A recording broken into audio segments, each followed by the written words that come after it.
பிஸ்மில்லாஹ் ரஹ்மான் ரஹீம். அஸ்ஸலாமு அலைக்கும் வரஹ்மத்துல்லாஹி வபரகாத்துஹு. இன்னைக்கு நம்ம பாத்தீங்கன்னா பத்ருடைய தினத்துல இருந்து கொண்டிருக்கிறோம். கண்டிப்பாக இந்த ஒரு களிமாவை ஓதிக்கொண்டே இருங்க. கணக்கெல்லாம் இல்ல, கொஞ்சம் நேரத்துக்கு ஒரு தடவை உங்களால முடிஞ்ச அளவு போதுங்க. இதுல பாத்தீங்கன்னா அல்லாஹ்வை தான் வணங்குறோம் அப்படின்னு சொல்லக்கூடிய வார்த்தையும் இருக்கு, அதாவது நம்மளுடைய களிமாவும் இருக்கு. அதே மாதிரி அல்லாஹ் இடத்துல மன்னிப்பு கேட்கக்கூடிய இஸ்திகஃபாரும் இருக்கு. இன்னும் அல்லாஹ் இடத்துல நம்மளுடைய வாழ்க்கையின் நோக்கமான இந்த வாழ்வின் நோக்கமான சொர்க்கத்தை பெறக்கூடிய வார்த்தையும் இதுல இருக்கு. நரகத்தை விட்டு காப்பாற்றக்கூடிய வார்த்தையும் இருக்கு. இந்த ரமலான்ல அதுவும் இந்த பத்ரு சமயத்துல இதை ஓதிக்கொண்டே இருங்க, உங்களுக்கு சிறந்தது கிடைக்கும். பத்ரை பத்தி நம்ம ஆல்ரெடி ஒரு வீடியோ போட்டுட்டோம். இது பாத்தீங்கன்னா 2வது வீடியோ. அதனால அதுலயே நம்ம தெளிவா பத்ருல என்ன நடந்துச்சு, பத்ரப்ப அந்த களத்துல உட்காந்து நபி அவர்கள் என்ன ஓதுனாங்க அப்படிங்கக்கூடியதை நம்ம ஏற்கனவே போட்டிருக்கோம்.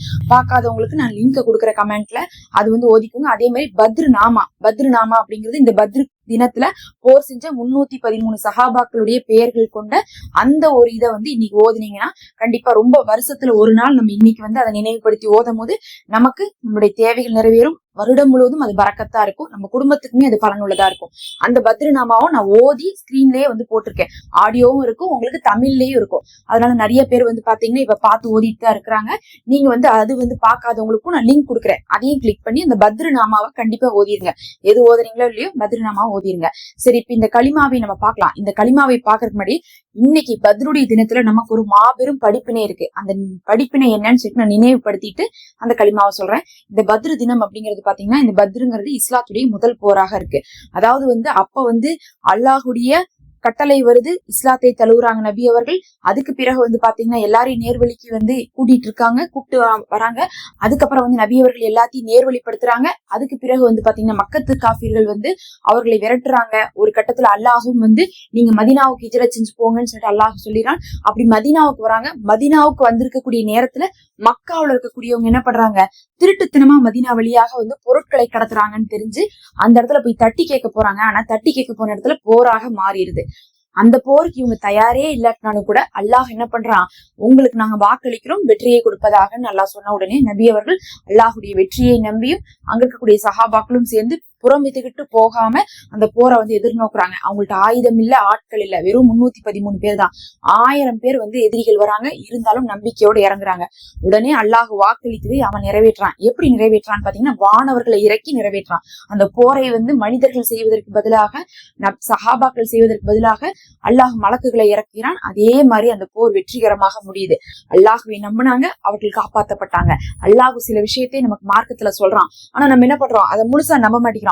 அதெல்லாம் எப்படி கேட்க முடியும், அதெல்லாம் எப்படி செய்ய முடியும், அதெல்லாம் அந்த காலத்துக்கு ஓகே, இந்த காலத்துக்கு அது ஓகேவா அப்படின்லாம் நிறைய பேர் பேசுவாங்க. இன்னைக்குமே பாத்தீங்கன்னா மார்க்க சட்டங்களை நம்ம என்ன பண்றோம், நமக்கு தகுந்த மாதிரி காலத்துக்கு ஏற்ப மாத்துறோம். ஆனா அல்லாஹ் ஒரு சட்டம் கொடுக்குறான்னா எல்லா மறுமை வரையும் இருக்கக்கூடிய எல்லா காலத்துக்குமே தகுந்தது போலதான் அல்லாஹ் நமக்கு கொடுத்திருக்கான்.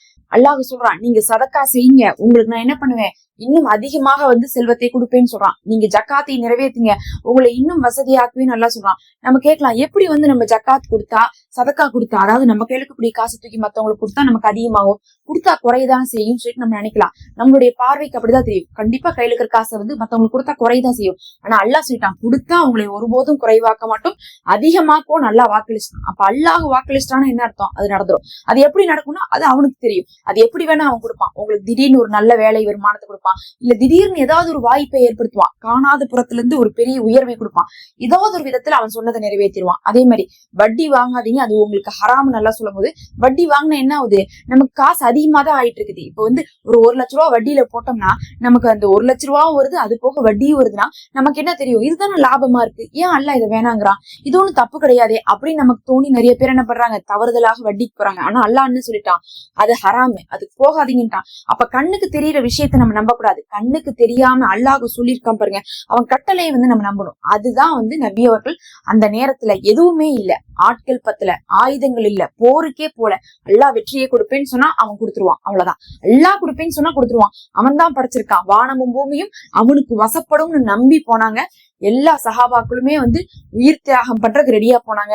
அல்லாஹ் என்ன பண்ணா, இந்த உலகத்திலே யாருக்குமே நடக்காத வானவர்களை இறக்கி போர்ல வெற்றி கொண்டான். அல்லாஹ் அக்பர். 1000 வானவர்கள் போர் செய்த அந்த வரலாறு அப்படிங்கிறது வந்து பாத்தீங்கன்னா மிகவும் பிரமிக்கத்தக்கமான விஷயம். எப்படி வந்து மெஹராஜுடைய பயணம் வந்து நம்ம கற்பனை கூட எட்டி பார்க்க முடியாத ஒரு விஷயமோ, அதே மாதிரி 1000 வானவர்களோடு பத்ரு போர் நடந்தது அப்படிங்கிறதையும் நம்ம நம்புவது இஸ்லாத்துல ஒரு பெரும் தூணாக இருக்கு. இது மூலமா நம்ம எதுவா இருந்தாலும் அல்லாஹுடைய கட்டளை நம்ம பின்பற்றோம், அல்லாஹ்வின் மீது நம்பிக்கை வைக்கிறோம் அப்படிங்கறதை வந்து நம்ம இதுல இருந்து லெசனா எடுத்துக்கணும். இதுதான் வந்து இந்த பத்ருடைய தினத்துல நமக்கு கொடுக்கக்கூடிய ஒரு பெரிய ஒரு படிப்பினையாக இருக்கு. சரி, இப்ப அந்த களிமாவை பார்க்கலாம். அந்த களிமா தான் அஷ்ஹது அல்லா இலாஹ இல்லல்லாஹு அஸ்தக்ஃபிருல்லாஹ் வஅஸ்அலுல் ஜன்னத வஅஊது பிக மினன்னார். இது வந்து பாத்தீங்கன்னா முதல்ல வந்து அஷ்ஹது அல்லா இலாஹ இல்லல்லாஹ், அல்லாஹ் தான் வணக்கத்துக்குரியவன், அவனை தவிர வேறு யாரும் இல்லைன்னு நான் சாட்சி சொல்றேன் அப்படிங்கிறோம். அடுத்தது அஸ்தக்ஃபிருல்லாஹ், அவன் இடத்துல மன்னிப்பு கேட்கிறவங்களோ, வஅஸ்அலுல் ஜன்னத வஅஊது பிக மினன்னார், வஅஸ்அலுல் ஜன்னத்னா ஜன்னத்தை கேட்கிறோம், அதாவது சொர்க்கத்தை கேட்கிறோம். வஅஊது பிக மினன்னார், நரக நெருப்புல இருந்து பாதுகாப்பை கேட்கிறோம் அப்படின்னு சொல்றோம். அப்ப 4 விஷயம் இதுல இருக்கு. களிமா இருக்கு, இஸ்திகஃபா இருக்கு, சொர்க்கம் இருக்கு, நரக வேதனையில இருந்து பாதுகாப்பு இருக்கு. இதை சேர்த்துன இந்த களிமாவை நீங்க ஓதிக்கொண்டே இருங்க. இந்த நாள்ல நிச்சயமாக உங்களுக்கு உங்களுடைய துவாக்களை அல்லாஹ் வந்து கபூல் செய்வான். ஏன்னா இதுல இருக்கக்கூடிய வார்த்தைகள் நம்மளுடைய இம்மை மறுமைக்கு வெற்றியை கொடுக்கக்கூடியதாக இருக்குது. அல்லாஹ்வே போதுமானவன். இன்னும் அந்த பத்ரு நாமா ஓதாதவங்க நான் லிங்க் கொடுக்குறேன், கீழே பார்த்து ஓதிக்கோங்க.